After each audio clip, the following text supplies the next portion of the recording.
Hello guys, welcome back to this channel. In today's video, I'm going to show you how you can create cinematic flashback effect on CapCut. Okay, let's get into it guys. Here I have already created a project on my CapCut application and I'm going to create flashback effect for this woman. Let's say that this woman is remembering about her beautiful moment with her boyfriend, and I'm going to create the flashback effect. Okay guys, I'm going to cut my video. I'm going to cut it here. I'm going to split, okay, we can split the video.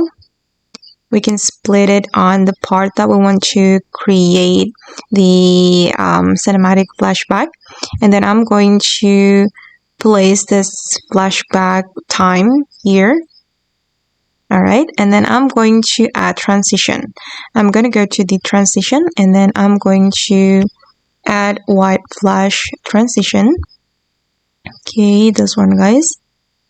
And I'm going to add the transition here, and then we can customize the duration. And I'm going to add the the white flash transition here as well. Okay, and wait, I'm going to cut this video. Alright, and then for this video, I'm going to apply black and white filter.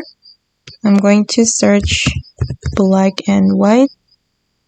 Okay, and I'm going to choose this one.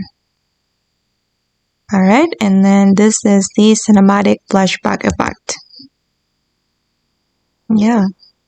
If you don't have CapCut Pro, you can use adjustment guys to create this black and white filter. Okay, and this is so cool. Okay, and that's how we can create cinematic flashback effect on CapCut. I hope this video will be useful for you. Thank you so much for watching, and bye!